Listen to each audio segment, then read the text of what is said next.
Bonsoir et bienvenue à cette info, l'émission qui revient sur les temps forts qui ont marqué l'actualité de la semaine, bien sûr, avec la présence de nos invités qui seront là pour expliquer, décrypter, analyser, commenter. Ce soir, nous parlerons front social avec la reprise des manifestations des organisations syndicales, politiques aussi, notamment élections, enrôlement et ces cas de suspicion de fraude qui ont provoqué un coup de sang des Zéphirin Diabré qui demande un audit international du fichier électoral. Nous parlerons aussi de justice, précisément du phénomène des enregistrements audio qui bat son plein en ce moment même. Un avocat viendra sur ce plateau nous expliquer ce que dit la législation sur la question. On parlera aussi pour terminer de santé, du rôle de la biologie médicale dans le diagnostic de la COVID-19, mais aussi de cette lettre ouverte de la F-Santé au ministère de la Santé. Le secrétaire général du CIMEB sera sur ce plateau. Voilà pour le cocktail de cette info. Alors tout de suite, nous commençons avec la rubrique Retour sur l'actu.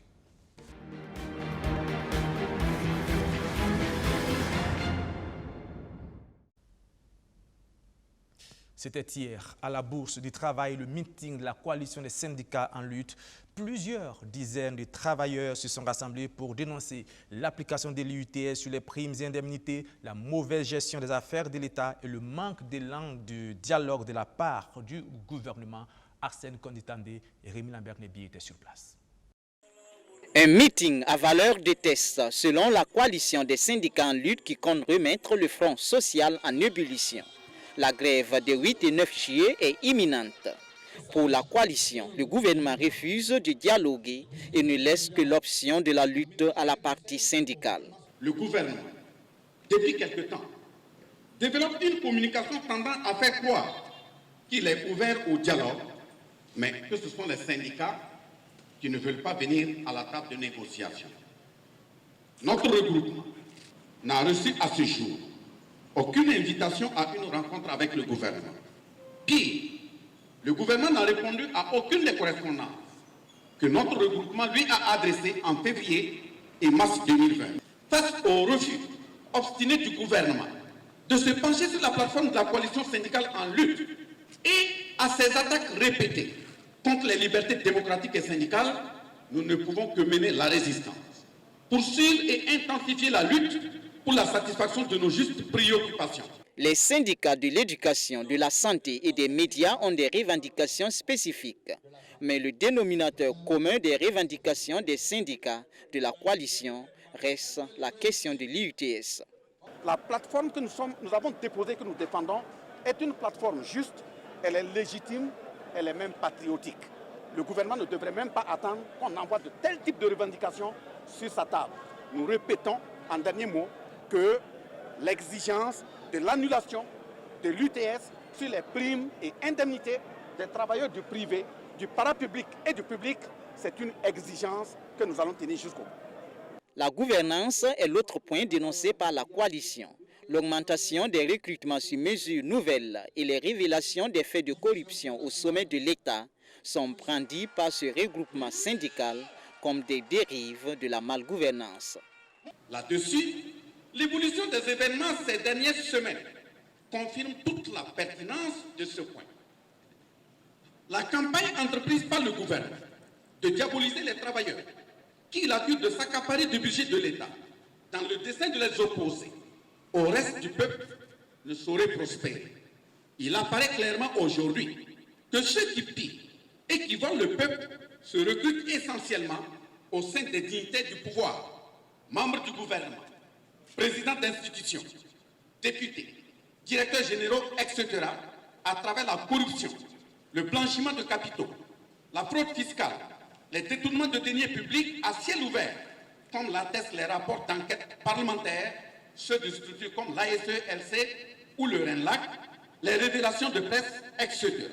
La coalition des syndicats en lutte exige la reprise des cours en septembre afin de permettre d'achever l'année scolaire écourtée par la crise sanitaire. Un service minimum est aussi annoncé par le SYNCHA lors de la grève des 8 et 9 juillet prochains. Et c'est le moment de recevoir notre premier invité, Siaka Coulibaly, analyste politique. Siaka Coulibaly, bonsoir. Bonsoir. Eh bien, est-ce qu'on peut dire que c'est reparti en ce qui concerne l'ébullition du Front social? Oui, avec cette manifestation d'hier, On comprend bien que les syndicats rongeaient leurs freins pendant donc, les mesures qui empêchaient les mouvements humains pendant la crise sanitaire, et que là, ils vont reprendre donc, le combat qu'ils avaient laissé en chemin. Et sur cette question notamment du UTS, mais en plus, il y a aussi d'autres questions dans leur plateforme. Donc on l'a compris avec les déclarations des leaders syndicaux qu'ils ne sont pas prêts à ramollir donc, leur engagement et que le gouvernement devrait s'attendre à soit satisfaire à une partie des revendications des syndicats, soit engager le bras de fer et on ne sait pas jusqu'où cela va nous conduire. Les différentes revendications qui sont posées regroupent une panoplie assez large d'agents publics et non publics. Et il faudrait voir maintenant, après les suspensions donc, des manifestations, quelle serait la capacité de mobilisation des syndicats. C'est sur cela que tout va se jouer. Est-ce que les syndicats, lors de la grève prochaine, seront en mesure donc, de mobiliser une grande partie des travailleurs? Il s'agit d'une grève générale. Hein. Voilà, une grève générale. Le 9 juillet prochain. Mais ça dépend de qui suivra ou qui ne suivra pas.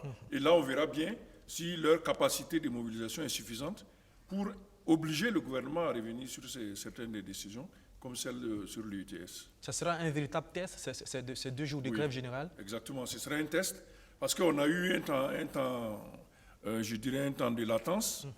Les esprits sont encore marqués par cette maladie, et il y a la possibilité que beaucoup aient peur de se retrouver dans des foules qui ne sont pas vraiment, où on ne pourra pas respecter les 1 mètre.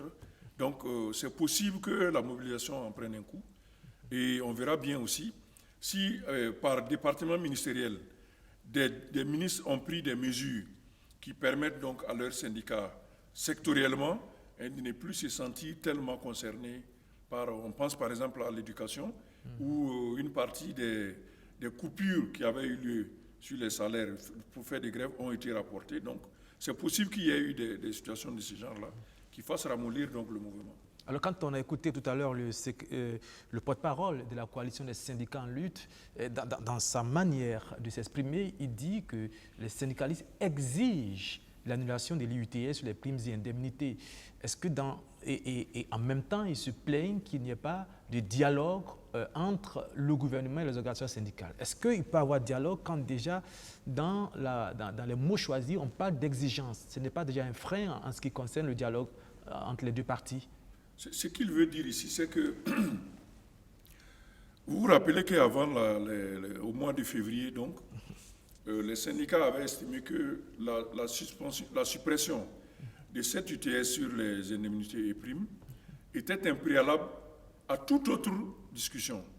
Donc, il y avait une plateforme avant l'UTS et ils considèrent l'UTS comme un préalable à toute autre discussion. Je crois que c'est ce qu'il veut dire. Peut-être que si l'UTS est revu sur les primes et les indemnités, peut-être qu'ils sont prêts à revoir leur plateforme ou autre. C'est peut-être ce qu'il faut comprendre par l'exigence dont ils parlent. Bon, maintenant, au-delà de ça, on sait aussi que la loi a déjà été votée au niveau du Parlement. La mesure a été, n'a pas été appliquée au mois de janvier, mais au mois de février, on a vu que ça avait été appliqué.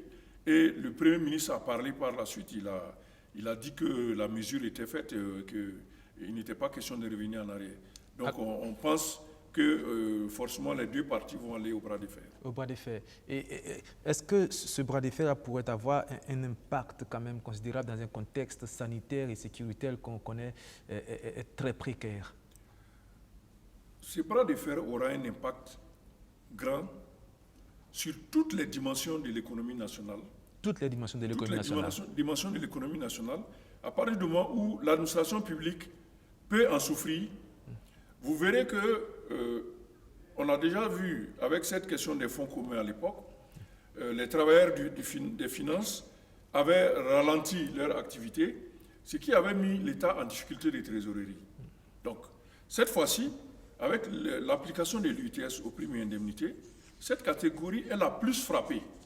Donc, c'est sûr qu'elle sera la plus dynamique dans la plus mobilisée. Voilà, la plus mobilisée.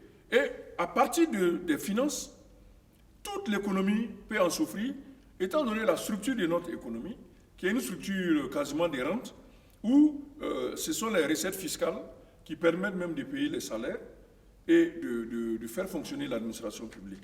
Donc, si on y va, c'est sûr que l'économie en général va avoir des problèmes parce que tous les secteurs seront concernés, au-delà du fait que tous les travailleurs vont être, une partie de ces travailleurs-là vont faire partie de la grève. Dernière question sur ce sujet, quelle sera la marge de manœuvre du gouvernement qui ne veut certainement pas perdre la face en faisant marche arrière puisque la loi a été déjà adoptée à l'Assemblée nationale? Elle a une marge de manœuvre très réduite, oui. L'équipe gouvernementale. Je crains que la marge de manœuvre du gouvernement soit extrêmement réduite. Autrement, on aurait vu déjà les mesures qui auraient permis d'atténuer l'engagement des syndicats. Bon, le gouvernement a eu un état de grâce de 3-4 mois avec donc, le Covid-19 qui lui aurait permis donc, de prendre un certain nombre de dispositions tendant à soit atténuer les revendications des syndicats, soit à satisfaire une partie des revendications, de sorte qu'à la reprise, les syndicats aient été peut-être ramollis parce que certaines mesures auraient été prises. Mais on se rend compte que le gouvernement n'a pas été en mesure de le faire et que ça va être difficile maintenant de le faire parce que les syndicats vont engager et toute l'activité en général va être réduite. Peut-être à la décharge du gouvernement, il y a aussi, la gestion de la Covid-19 était une affaire très importante qui occupait toutes les mémoires et aussi toutes les réunions. Saka Coulibaly du Front social, nous allons passer à la politique. Les élections générales approchent et on est en plein dans le processus d'enrôlement qui a débuté après le break dû au coronavirus. Les états-majors des partis politiques galvanisent leurs militants pour aller s'inscrire sur les listes électorales. Eddy Kombo-Hugo, le président du CDP, s'est soumis à cet exercice pour donner l'exemple avant de visiter quelques centres d'enrôlement à Ouagadougou. Roméo Koeta. Il est environ 10 heures ce lundi matin lorsque Eddy Kombo-Hugo, président du Congrès pour la démocratie et le progrès, arrive à l'école Bogodogo Est pour accomplir l'acte qui lui permettra d'exprimer son suffrage le 22 novembre prochain. Dans la salle, tout se passe bien. Après avoir suivi minutieusement les instructions de l'opérateur, la carte d'électeur lui est délivrée en moins de 5 minutes. L'opération est simple mais capitale pour amorcer le changement, estime-t-il. La meilleure manière de dire à un gouvernement qu'on n'est pas d'accord avec lui, c'est avec le bulletin dans les urnes. Il faut que les Burkinabés puissent voter massivement, ce qui va donner une légitimité au choix qu'ils auraient opéré pour pouvoir gérer le pays les 5 années à venir. Alors s'ils veulent qu'il y ait un changement, il faut aller s'enrôler et voter. S'ils ne veulent plus vivre une telle misère, il faut qu'ils aillent voter et s'enrôler et puis voter. Eddy Kombo-Hugo veut aussi s'assurer que le processus d'enrôlement se déroule dans de bonnes conditions. Ce qui l'emmène à effectuer des visites dans quelques centres d'enrôlement. Pas de souci majeur a priori, à part l'électricité qui fait défaut dans les sites situés dans les zones non loties, comme Dikofé et Garguin qui utilisent des kits solaires en guise d'alternative. Côté affluence, le constat varie d'un centre d'enrôlement à un autre. Pour cette compétition électorale, le CDP souhaite une bataille saine et équitable, dénonçant au passage les récentes tentatives de fraude orchestrées par certains partis. Eh bien, les Burkinabés ne sont pas dupes. Ils ont fait confiance à une équipe qui les a dessus, et les Burkinabés devraient aller voter. Et pour se maintenir, ils ramassent les gens, les Burkinabés, qu'ils changent de localité pour se faire voter, s'enrôler afin de se faire voter. C'est puni par notre code civil, c'est puni par le code, par la loi électorale. C'est donc un appel à tout un chacun de ne pas se laisser embarquer dans un véhicule ou de quoi que ce soit pour aller s'enrôler. Il faut s'assumer personnellement et dire à la majorité d'arrêter s'il veut que le pays, les élections se passent dans la paix, dans la transparence et d'une manière inclusive. Plus que jamais, le Congrès pour la démocratie et le progrès se dit confiant pour les échéances électorales à venir. Lui qui n'avait pas pu participer à la présidentielle de 2015 faute de candidats éligibles, voit désormais l'occasion de reconquérir son pouvoir perdu. Le premier responsable du parti invite alors les militants à saisir l'opportunité en allant massivement se faire enrôler. Le président de l'UPC, chef des files de l'opposition, a lui aussi effectué une série de visites dans plusieurs centres d'enrôlement à Ouagadougou. Zéphirin Diabré, qui fait marquant, écoutez bien, exige un audit international du fichier électoral. Sinon, il n'y aura pas d'élection, a-t-il ajouté Arsène Konditamde. Wayalguin dans l'arrondissement 5 de Ouagadougou, première étape de la tournée de Zéphirin Diabré ce 2 juillet dans les centres d'enrôlement. Le président de l'Union pour le progrès et le changement vient constater de visu le déroulement des opérations. Une occasion pour lui de féliciter ceux qui ont fait le choix de s'inscrire sur le fichier électoral et encourager ceux qui sont encore réticents. Aujourd'hui, nous sommes très heureux de nous enrôler. Avant, il y avait peu de personnes, mais actuellement, il y en a de plus en plus dans ce centre. Certains pensent que c'est inutile de s'enrôler, mais non, ce n'est pas le cas. Il faut y aller pour avoir sa carte. Ensuite, chacun pourra se rendre aux urnes pour voter pour son candidat. Ensuite, c'est à l'école Nemne, dans l'arrondissement 2, que le chef du parti du Lion s'est rendu avec sa délégation. En dehors de quelques problèmes techniques quelque peu mineurs, je pense que globalement, tout se passe très bien, ou relativement bien en tout cas. Deuxièmement, c'était pour voir si les messages étaient bien passés et s'il y avait une certaine affluence des citoyens.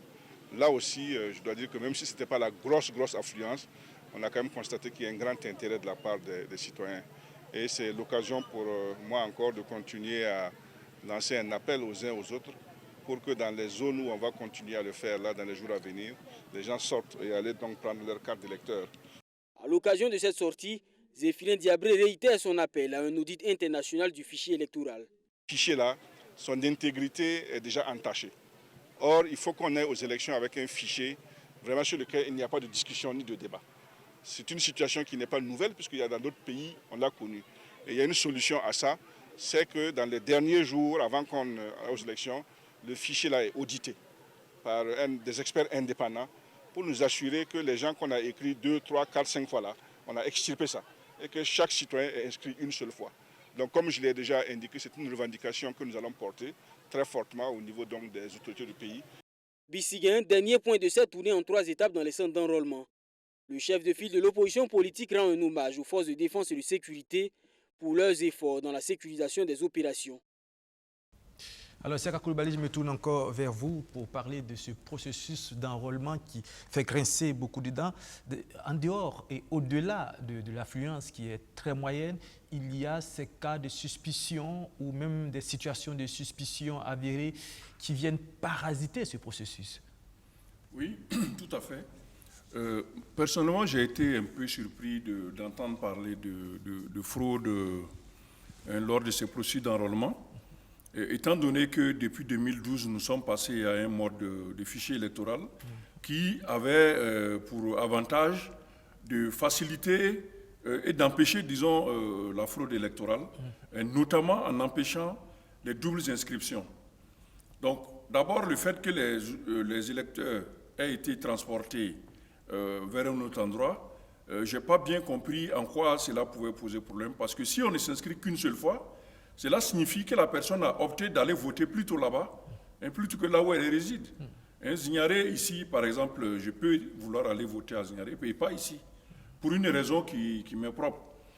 Là, au-delà de ça... Vous êtes en train de dire que le fait que des personnes aillent se faire inscrire à Zignaré ne constitue pas en soi une tentative de fraude. Ce n'est pas une tentative, puisque il ne peut s'inscrire qu'une seule fois. Donc, si vous ne vous inscrivez qu'une seule fois, vous vous inscrivez sur une liste électorale d'une circonscription. Du coup, si vous vous inscrivez à Zignaré, vous ne pourrez plus vous inscrire à Ouaga où vous résidez, par exemple. Donc, au fond, le problème devrait être étudié pour voir est-ce qu'au-delà de cela, est-ce qu'il n'y a pas de doubles inscriptions? Et je pense que c'est de ça que le chef de file de l'opposition a parlé par la suite, en disant qu'ils ont les suspicions de doubles inscriptions. Et là, il faut également se demander comment cela est possible, parce que l'inscription aujourd'hui est biométrique.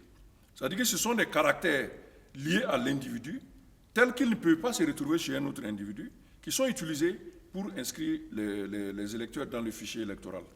À moins d'avoir un double enregistrement au niveau de la CNIB, il n'est pas possible de s'inscrire doublement dans le fichier électoral.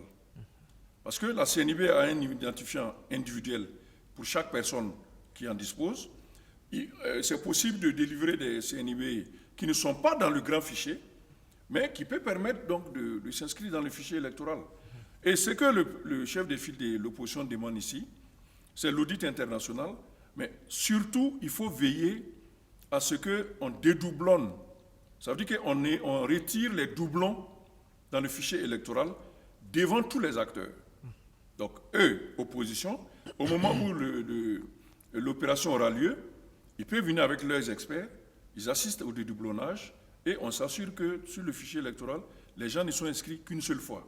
Et là, ils peuvent vérifier en compulsant le fichier électoral pour voir si effectivement les gens ne sont pas inscrits à plusieurs fois. C'est une opération donc faisable, cet audit international?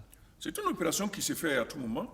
Il y a peut-être environ 6 mois, il y a eu le cas en Guinée, où ils ont trouvé effectivement plus de 2 500 000 personnes fictives qui étaient inscrites dans le fichier électoral. Mais à notre décharge ici, il faut dire que nous avons un système de fichier électoral qui est quand même assez performant par rapport à beaucoup de pays. Alors, ce que vous dites, et vous avez insisté dessus, c'est que quand on voit le fichier électoral, le processus d'enrôlement, les cas de fraude sont minimes. Elles sont minimes. Vous savez, chez nous, nous avons d'abord l'enregistrement biométrique, mais surtout, nous avons la délivrance simultanée de la carte d'électeur. Il y a beaucoup de pays où ce n'est pas le cas. Dans plusieurs pays, vous vous inscrivez et après, on va délivrer les cartes d'électeurs. On va redistribuer les cartes d'électeurs. Ce qui permet, effectivement, soit de ne pas distribuer les cartes à certaines personnes, soit de les donner à d'autres personnes, etc., etc. Mais chez nous, nous avons la délivrance simultanée de la carte, ce qui limite quand même la possibilité de double inscription. Maintenant, comme il y a des soupçons de la part de certains acteurs, il serait bien d'organiser une séance donc, de dédoublonnage devant tous les acteurs, de sorte qu'on soit tous d'accord sur ce sur quoi on vote et que la masse à partager électorale soit la même pour tout le monde. Alors, l'opposition qui crie déjà à une tentative de fraude ou à des situations de fraude et qui n'apporte pas pour autant des preuves tangibles de la situation. Quand le chef de file de l'opposition dit que déjà le fichier électoral n'est plus crédible, ce sont des mots quand même forts. Ce sont des mots très forts. C'est pour ça que moi aussi j'aimerais bien, parce que c'est une question qui m'intéresse hautement, j'aimerais bien savoir à quel niveau se trouvent ces fautes ou ces erreurs dans le fichier électoral. Mais il ne faut pas balayer du revers de la main cette possibilité. Comme je l'ai dit, il est tout à fait possible que des kits frauduleux soient introduits et qu'on y délivre avec ces kits-là des CNIB avec des numéros d'identifiants différents et que cela permette aux mêmes personnes de se faire enregistrer. Même qu'à ce niveau-là, si le caractère biométrique est respecté dans le fichier électoral, en principe, avec les caractères qui sont utilisés, il y a l'iris des yeux, il y a les empreintes digitales, il y a la forme du visage de l'individu, qui, semble-t-il, n'existent pas à 2 fois chez des individus. Donc, si cela est possible, à la fin de l'opération, si on fait le dédoublonnage, l'appareil va détecter que telle personne qui a un nom différent est revenue 2 fois à cause de l'iris de ses yeux ou des empreintes digitales. Et cette opération, elle est prévue également dans le processus. Donc, l'opposition devrait travailler plutôt sur ces niveaux d'opération.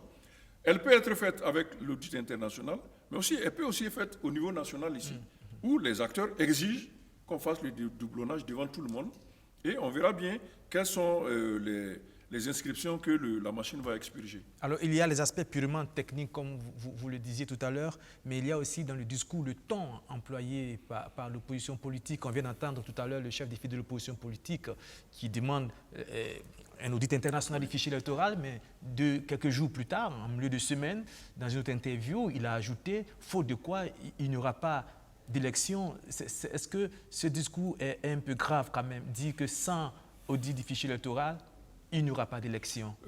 Moi, ça ne m'étonne pas, dans la mesure où, jusqu'à présent, on a senti l'opposition assez certains parlaient de nonchalance de la part de l'opposition jusqu'à présent. Vous avez même vu des lettres de certains citoyens attaquant le chef de file de l'opposition pour sa mollesse vis-à-vis du pouvoir. Cela était dû au fait que l'opposition se disait que la gouvernance telle qu'elle a été observée de 2016 à maintenant était suffisante pour faire basculer l'élection en leur faveur. Donc, à ce moment, il n'y avait plus de raison de remonter la température et les politiques, alors qu'il suffit d'aller aux élections et de faire l'opération à ce niveau-là. Maintenant, s'ils se rendent compte que, malgré que l'opinion soit favorable à l'opposition, il y a des risques à travers la fraude électorale, que le parti qu'ils soupçonnent d'avoir procédé aux fraudes peut gagner les élections, en ce moment, la donne change. Et là, ils sont obligés d'emboucher une autre trompette qui peut être celle de la contestation, celle de l'agitation, celle de la mobilisation.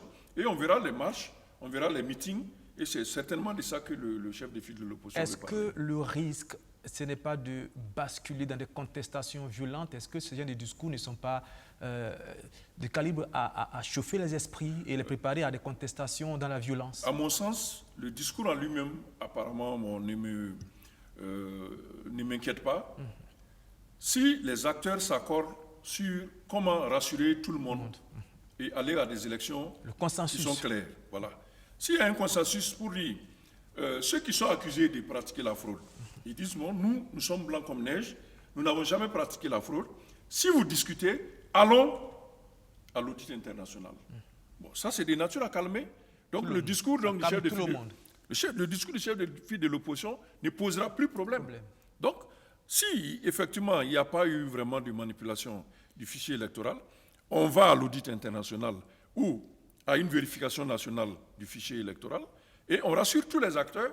En ce moment, vous verrez que la température va rebaisser et les discours n'auront eu pour effet que d'attirer l'attention sur le fait qu'il faut faire les vérifications. Alors, Zéphirin Diabré, tout le monde le connaît pour son sens très, très mesuré et dans ses discours et de sa manière de faire la politique. Vous venez de dire, il est souvent même accusé d'être peut-être trop molle.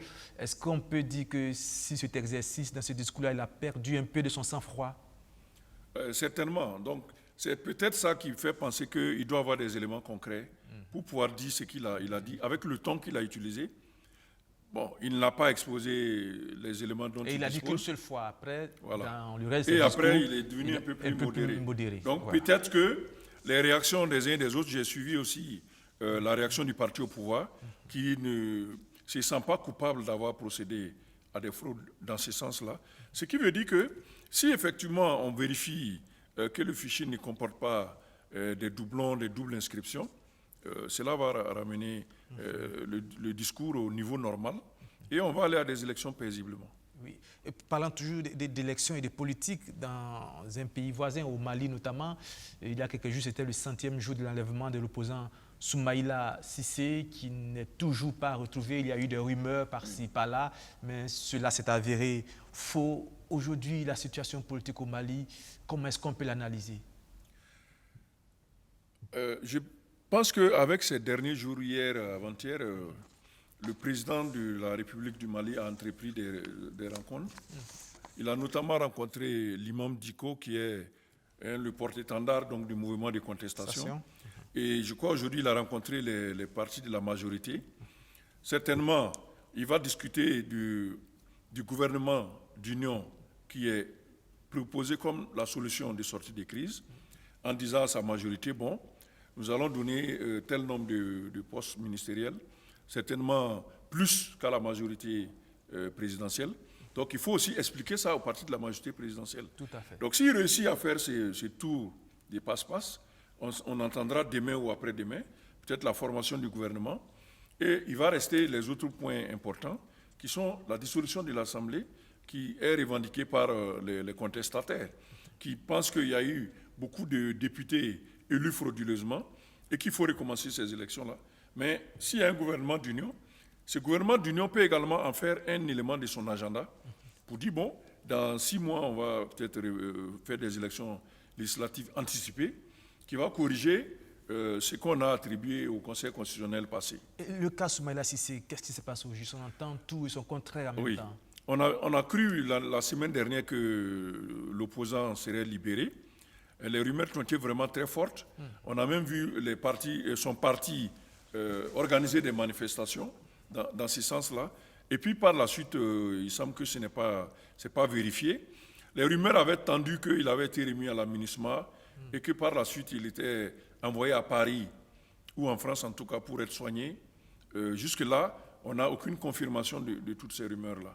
Donc on doit considérer que Soumaïla Cissé est toujours porté disparu et détenu par les groupes terroristes. Et son cas devient très très préoccupant. Nous allons revenir à Ouagadougou pour parler de cette conférence de presse, une conférence de presse hebdomadaire du CIFOP, le chef de file de l'opposition politique, qui en a rajouté encore une couche sur les suspicions de fraude dans le processus d'enrôlement. Un exercice au cours duquel il a aussi insisté, le CIFOP, sur les affaires de passation des marchés qui éclaboussent certains proches du chef de l'État, Arsène Konditamde. Le courrier confidentiel, dans sa dernière parution, révèle que les 185 ambulances mises à la disposition des communes du Burkina ont été commandées grâce à un crédit bail auprès de certaines institutions financières. La même procédure que celle utilisée pour l'achat des 77 véhicules à polémique de la mairie de Ouagadougou. Pour l'opposition politique, cette action du gouvernement est un gaspillage de ressources. Le pouvoir du MPP n'a fait que louer des ambulances à un coût trop élevé et les honnêtes citoyens vont saigner pour rembourser plus de 14 milliards de francs avant que les ambulances ne soient la propriété de l'État. Pour l'instant, les ambulances appartiennent à Fidelis Finance. Les cadres du MPP viennent une fois de plus de perpétrer un acte de terrorisme économique dans un contexte où nos maigres ressources devraient être utilisées pour mieux équiper nos FDS. Dans un enregistrement audio rendu public, l'on entend deux individus discuter sur le partage d'une ristourne de 30 millions de francs CFA suite à un marché de pistes rurales. L'un d'eux serait Adama Kanazoué, conseiller spécial du président du Faso. Le CFOP demande à la justice de se saisir de cette affaire. L'opposition politique demande à la justice burkinabé de s'auto-saisir, comme dans l'affaire du magistrat Narcisse Sawadgo, en procédant à l'arrestation et au jugement de M. Adama Kanazoué et de son complice Sayouba pour corruption, concussion et enrichissement illicite. Qu'une vraie enquête soit menée pour remonter à la source de corruption qui trône au ministère des Infrastructures et qui travaille au détournement de plusieurs milliards de francs par an depuis l'accession au pouvoir du MPP. L'opposition politique burkinabé critique sévèrement le programme 40 000 logements sociaux du président du Faso. À quelques mois de la fin du mandat présidentiel, seulement 5 164 logements ont été construits. Un échec sans précédent selon les conférenciers. Ce chiffre prend en compte les cités du 11 décembre. C'est un échec sans précédent et le MPP devrait avoir honte de brandir un si maigre bilan. Encore que pour ce même programme, en 2017, ce régime avait escroqué plus de 280 millions de francs à 140 000 souscripteurs qui avaient payé chacun 2 000 francs dans l'espoir d'être éligibles. Dans le cadre de la révision du fichier électoral, l'opposition dit avoir constaté des fraudes organisées par le MPP et ses alliés. Elle invite la CENI à plus de vigilance. Voilà, Seka Koulibaly, je me tourne encore vers vous. Qu'est-ce qui se passe? On assiste depuis quelques semaines, quelques mois à une multiplication d'affaires, notamment de corruption supposée, de passation des marchés qui éclaboussent plusieurs proches du chef de l'État. Ça donne quand même un climat un peu malsain. Oui, tout à fait. Il est indéniable que les affaires, d'abord au niveau de la mairie de Ouagadougou, et puis au niveau de la présidence du Faso, déteignent sur l'image du régime en place, mais surtout du chef de l'État, puisqu'il s'agit de gens qui lui sont assez proches quand même. Et c'est là où on verra également quelle est la capacité de la justice à vraiment élucider les cas qui concernent les dignitaires du pays. On a vu avec le cas de Bouddha, on avait pensé que la justice avait enfin récupéré ses marques d'indépendance et qu'elle était capable donc de poursuivre quelques citoyens burkinabés que ce soit peu importe son rang social. Là, on peut se dire, est-ce que ce n'est pas parce que Bouddha Jean-Claude n'était plus ministre qu'il a été facile pour la justice de l'arrêter, et que ceux qui sont encore en position, peut-être que la justice aurait du mal à les poursuivre. Donc, on attend encore, et le procureur du Faso avait annoncé lors de sa conférence de presse il y a 2 semaines que les enquêtes étaient en cours en ce qui concerne le maire de Ouagadougou, sur son supposé conflit d'intérêts dans le marché donc, des véhicules de la mairie. Donc, les enquêtes sont en cours, ça peut signifier beaucoup de choses. Ça peut aussi signifier qu'à la longue, il n'y aura pas grand-chose et que ça peut se terminer par un non-lieu. Donc là-dessus, aujourd'hui, au vu des écoutes qui ont eu lieu, on en parle donc, on s'est dit que les cas sont quand même avérés, en tout cas au moins des collusions entre des responsables politiques et des hommes d'affaires ou des personnes peu recommandables en tout cas.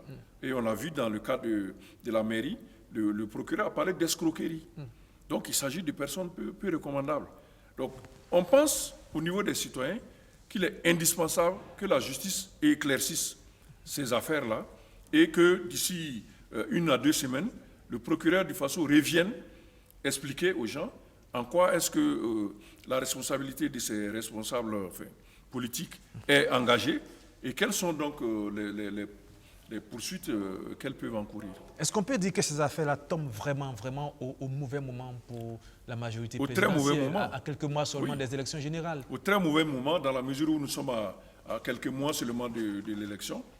Et c'est vrai que nous savons que dans notre pays, l'opinion en général n'est pas suffisamment sensible à la gestion des affaires et qu'il y a d'autres paramètres qui régissent donc le vote des Burkinabés, comme l'origine des personnes, des candidats, comme également l'argent ou autres arrangements qui peuvent se faire. Mais c'est clair que ces affaires-là, ces dernières affaires, portent une atteinte assez importante à l'image des marques du parti au pouvoir et en particulier du chef de l'État. Et tout cela baigne dans un moment où il y a un phénomène qui a pignon sur rue, c'est le phénomène des enregistrements audio qui commencent à se multiplier. Sur le plan social, qu'est-ce que ça peut donner comme image de la société burkinabé? C'est des éléments qui déteignent sur l'image donc de l'État burkinabé. Peut-être pas de la société, mais de l'État burkinabé. Parce que, pour ce que j'en sais, les écoutes, pour qu'elles soient judiciaires, doivent avoir été réalisées dans le cadre donc, de l'enquête que le juge d'instruction est en train de mener.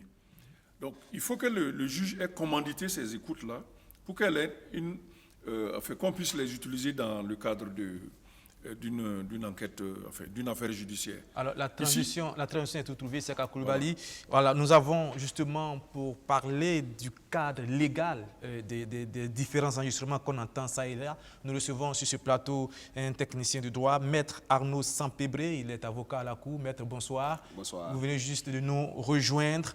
Nous parlions des enregistrements audio qui commence à se multiplier depuis un certain moment dans le paysage burkinabé avec cette manière de les publier sur les réseaux sociaux.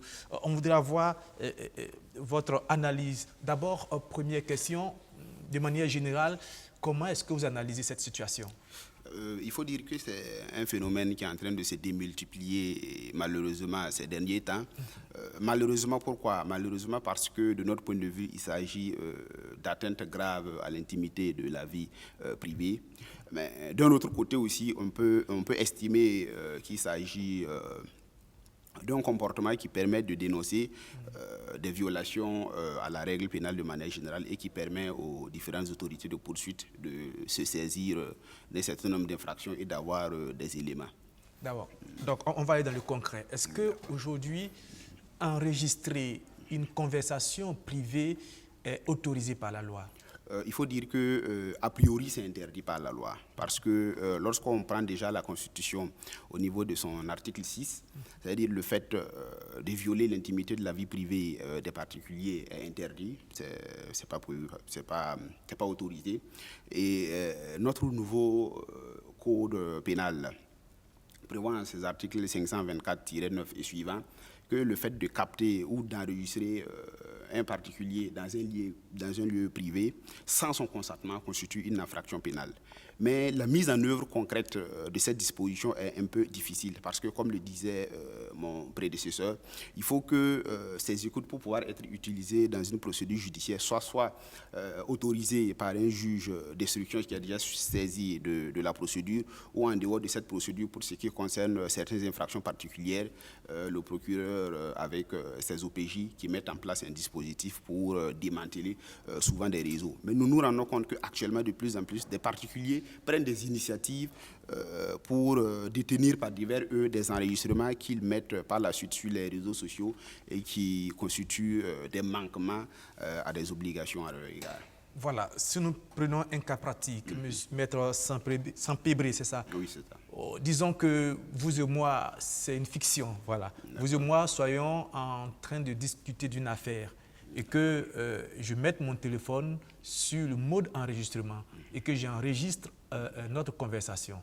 Est-ce que cette action-là, elle est réprimée par la loi?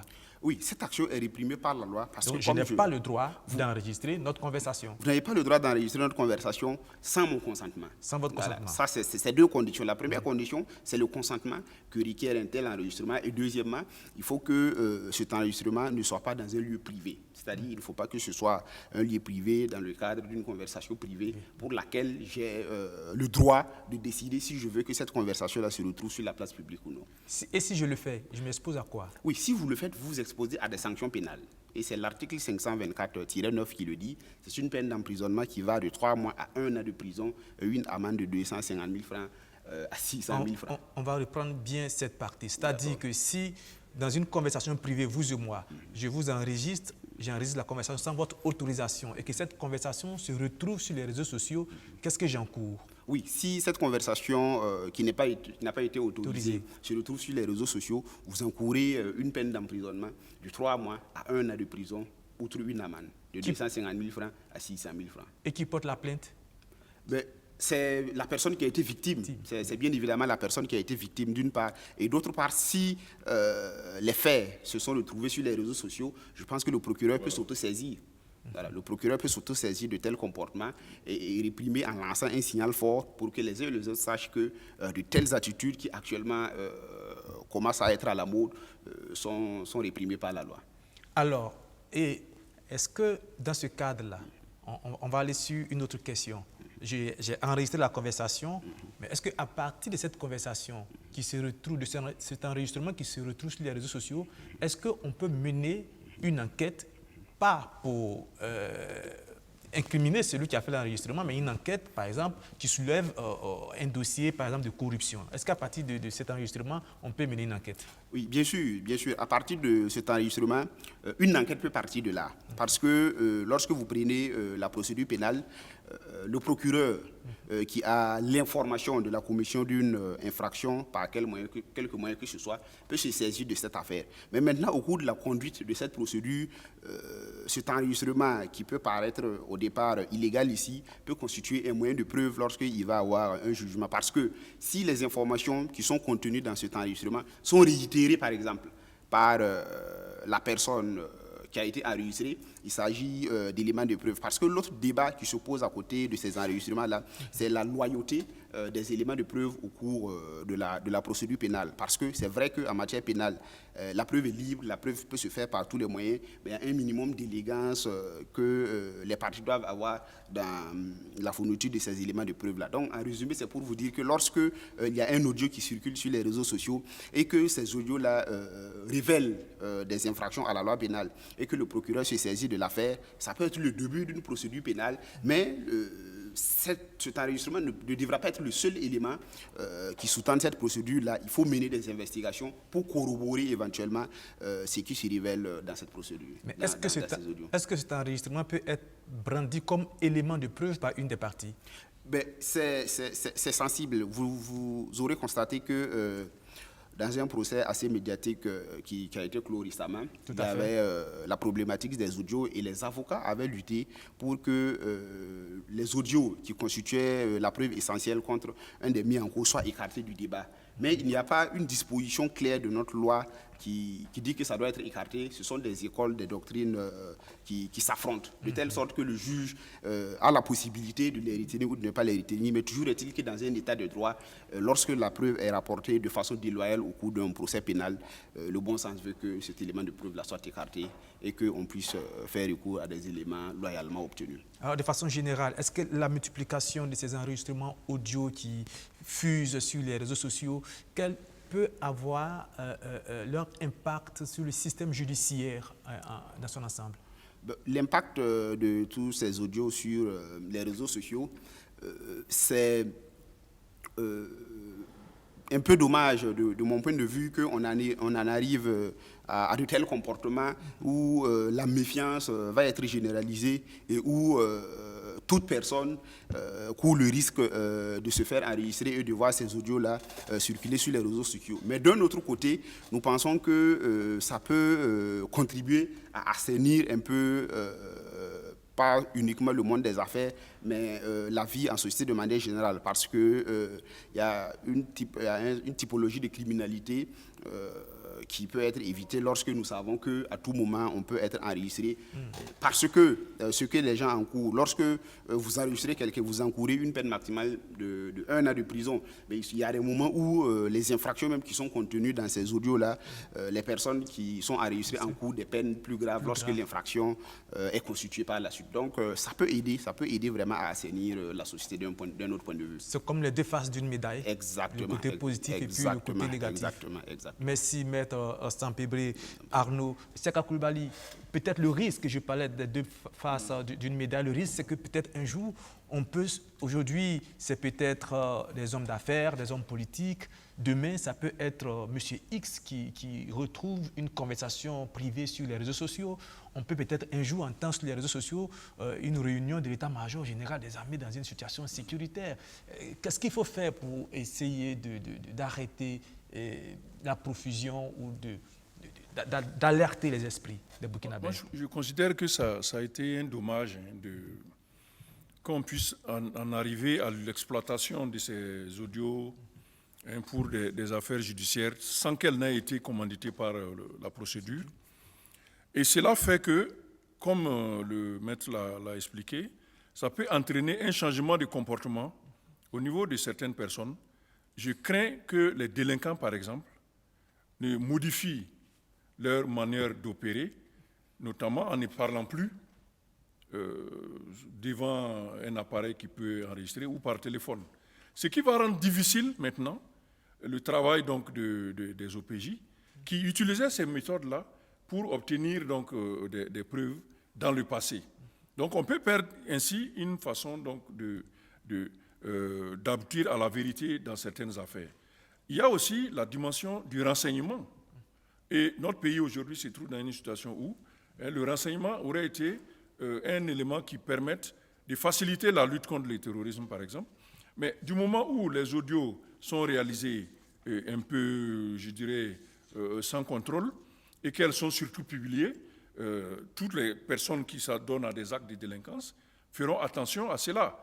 Et on risque plus de faire tort à des personnes, disons, qui ne sont pas vraiment des délinquants, hein, comme vous l'avez dit, des personnes simples, mais peut-être pour des affaires de mœurs, plutôt que là où on en a besoin réellement au niveau des délinquants. Mais est-ce que ça ne crée pas un climat de méfiance généralisée? Oui, on a l'impression d'être dans une société constamment sur écoute. Aujourd'hui, quand on téléphone, on a peur de s'exprimer librement. Comme nous sommes au téléphone, voilà, c'est compliqué. Et est-ce que cette méfiance-là, qu'est-ce que ça donne au niveau de la tension de la société?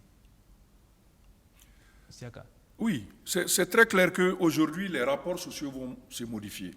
Parce que le risque de se faire enregistrer existant, tout le monde va hésiter à avoir des conversations notamment par téléphone. Mais la bonne nouvelle, comme Maître l'a dit, c'est que quand vous avez été enregistré sans votre autorisation, vous pouvez porter plainte et puis avoir gain de cause, Maître. Tout à fait. Maître, alors pour finir avec vous, en tant qu'avocat, qu'est-ce que cette situation a pu compliquer votre travail? Oui, il faut dire que cette situation peut compliquer notre travail dans la mesure où, de la manière de faire ces enregistrements, il y a un sérieux problème parce que vous avez d'un côté les besoins de préserver l'intimité de la vie privée des particuliers et d'un autre côté, comme vous l'avez tantôt dit, c'est les deux faces d'une même médaille. Il y a les besoins de sécurité de manière générale. Parce que lorsque vous avez vu les audios qui ont fusé ces derniers temps sur les réseaux sociaux, d'un côté, vous avez les victimes, si on peut les appeler ici, de ces enregistrements-là, qui voient leur vie privée violée. D'un autre côté, vous avez une aubaine pour les autorités de poursuite qui voient là les éléments constitutifs, en tout cas de leur point de vue, d'une infraction pour laquelle ils peuvent agir pour protéger la société. Donc, de notre point de vue, nous, en tant qu'avocats, nous sommes des défenseurs de manière générale des droits de l'homme et des libertés. Donc nous sommes de manière générale opposés à ce qu'on puisse de façon systématique enregistrer les uns et les autres sans qu'il y ait en amont une autorité judiciaire qui donne un accord. Parce que quoi qu'on dise, on doit pouvoir être à l'aise lorsque nous conversons, que ce soit de façon physique ou lorsque nous sommes au téléphone. Nous devons pouvoir avoir la garantie, comme l'article 6 de la Constitution le dit, que nos correspondances ne seront pas violées, que notre vie de famille ne sera pas étalée sur la place publique. Alors donc, c'est bien qu'on ait expliqué que la loi permet de poursuivre toutes les personnes qui s'adonnent aux enregistrements audio sans autorisation. Merci, Maître Arnaud Sampébré, merci d'être venu. Vous avez fait beaucoup d'efforts pour être là parce qu'on vous a pris complètement au dépourvu et certainement que votre point de vue et vos explications vont être d'une grande utilité pour notre téléspectateur. Nous allons passer à autre chose maintenant, parler de santé, notamment de la lutte contre la COVID-19. Il faut dire que la vigilance est toujours de mise, la sensibilisation aussi. Une campagne de communication de proximité a été lancée en milieu de semaine. Il est 14h ce samedi 27 juin au Maki 196 au quartier d'Apora de Ouagadougou. Les clients du Maki reçoivent la visite d'une délégation de l'Organisation mondiale de la santé, avec à sa tête le coordonnateur du Comité national de riposte à la COVID-19 au Burkina Faso. Le docteur Brice Bikaba et sa délégation est venu sensibiliser les clients du Maki sur les mesures barrières afin de lutter contre la pandémie. Le dos, ensuite entre les doigts, ensuite le pouce parce qu'il est seul, ensuite les ongles, on détend bien, et pour finir, on ne voit pas. Ce programme entre dans le cadre d'une campagne de communication de proximité pour promouvoir les gestes barrières dans le cadre de la riposte à la COVID-19. Selon le docteur Brice Bikaba, le combat est toujours actuel et il ne faut pas baisser la garde. On n'est pas loin du tunnel. Vous voyez aujourd'hui, on peut s'asseoir dans les maquis pour prendre une bière. Il y a 3 mois, ce n'était pas possible. C'est parce que nous tous, nous avons contribué et nous avons pu réduire le nombre de cas. Mais nous voulons dire que la maladie n'est pas encore finie.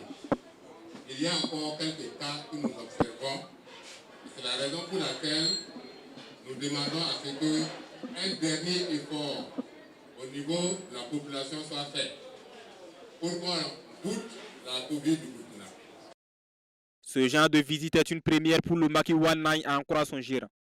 Il invite les autres gérants à conjuguer leurs efforts pour éradiquer la maladie sur le sol burkinabé. Pour remercier l'OMS, et je lance un appel à tous les gérants de Maki de Burkina Faso de vraiment d'ouvrir l'œil et veiller vraiment que ça y veille de notre propre santé et que la sensibilisation continue. Et je profite encore de dire que c'est une grande première pour notre Maki le One Night et que ça serait l'exemple sur tous les Maki de Burkina Faso.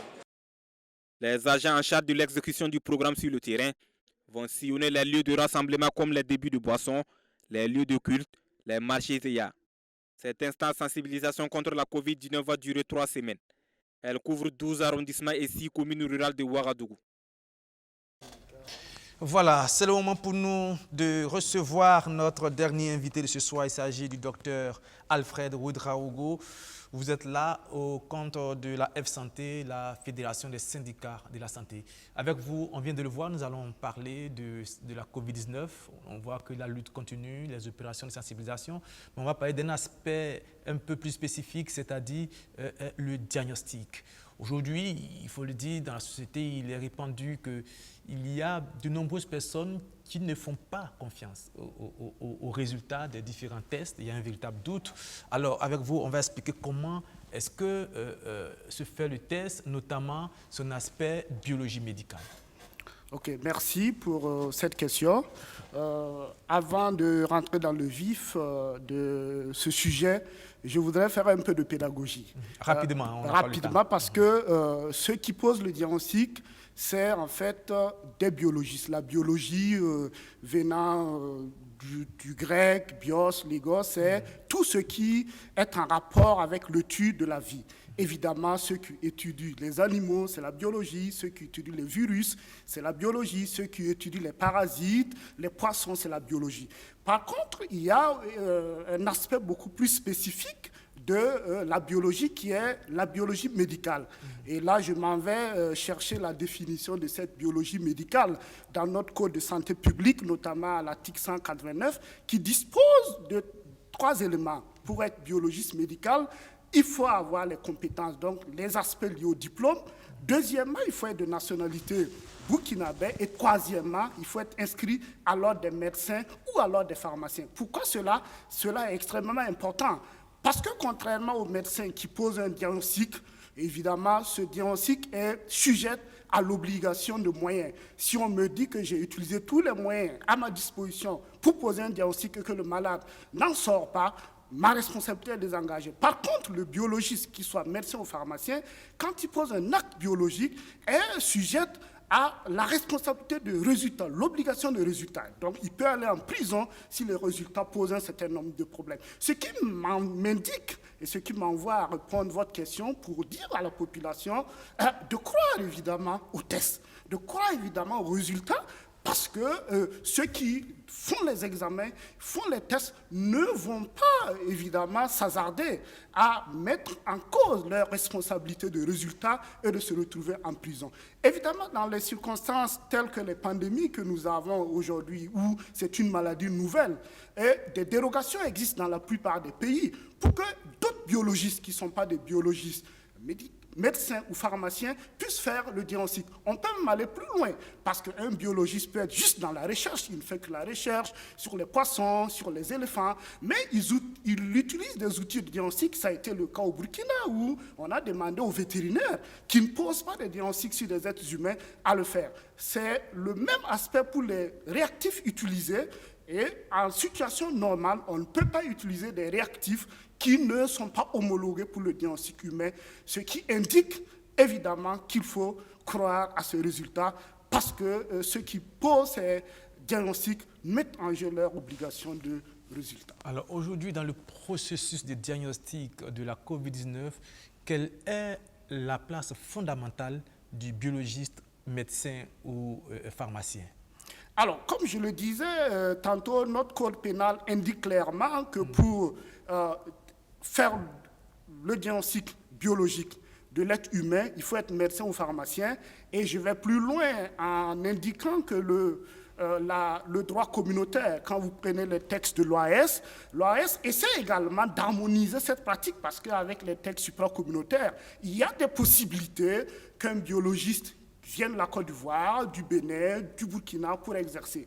Mais ce droit communautaire indique qu'il y a 3 catégories d'acteurs. Vous avez les techniciens supérieurs qui vont manipuler, qui ont la licence.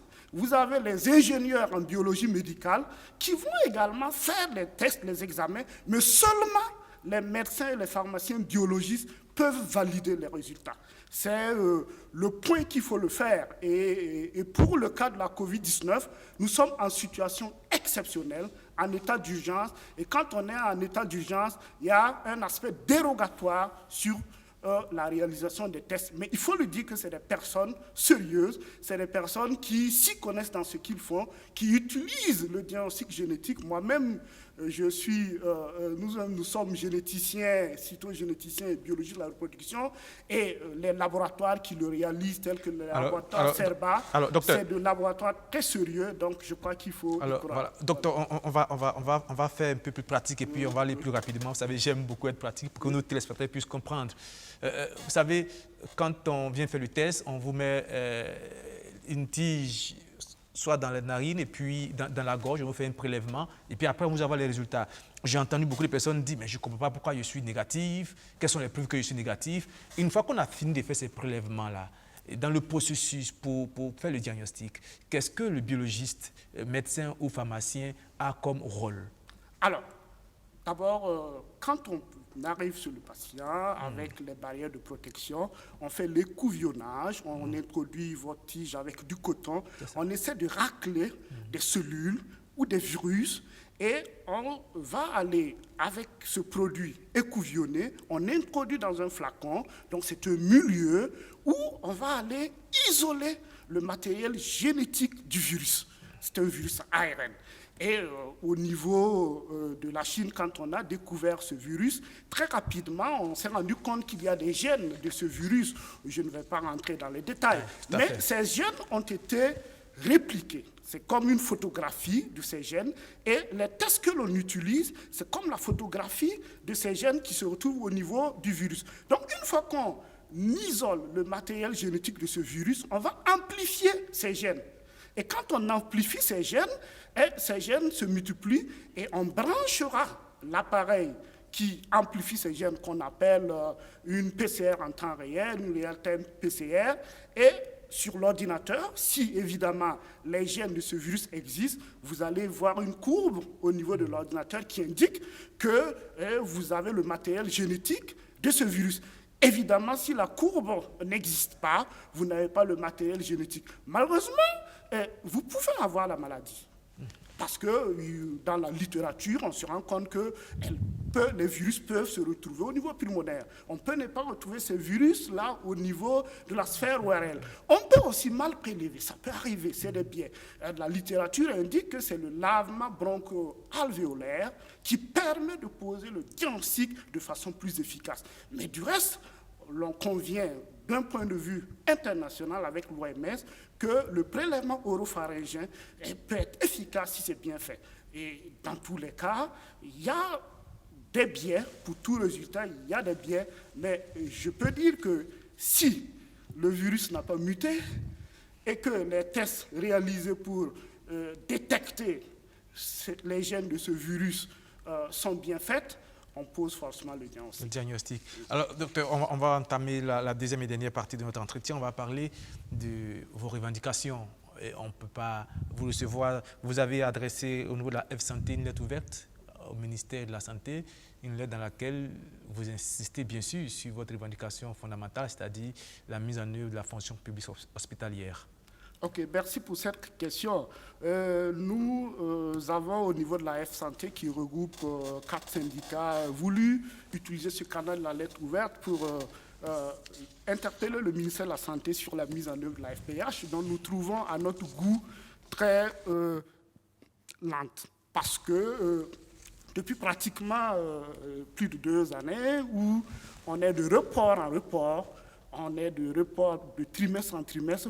Aujourd'hui, quand nous faisons le bilan, la mise en œuvre laisse à désirer. Je vais prendre un exemple de chiffre qui en parle. Quand vous prenez l'agent de gestion des soins primaires, qui regroupe environ 24 000 agents de santé, on se rend compte qu'il n'y a que 4,5% des agents de cette agence qui ont le reversement sur le salaire indemnitaire et indiciaire.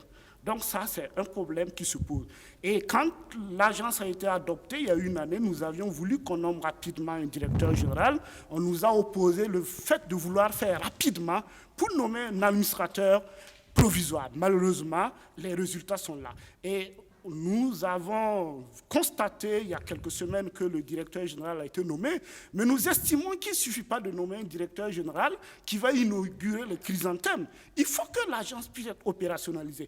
Et l'opérationnalisation de cette agence n'est pas uniquement pour le SENS. Nous estimons que si l'agent de gestion des soins primaires est opérationnalisé, cela va permettre de recentrer les soins. Quand vous voyez aujourd'hui, dans la plupart des districts, les laboratoires n'existent pas, l'imagerie n'existe pas. Le fait de recentrer ces soins permettrait par des techniques de l'affermage de pouvoir recentrer ces soins. Mais aussi, cela également pourrait être le début à une réforme globale de la gouvernance des hôpitaux. Je vais prendre un exemple concret. Vous avez des hôpitaux où les gens se partagent environ 1 milliard l'année entre agents et moins de 100 000 francs et 100 millions pour l'équipement.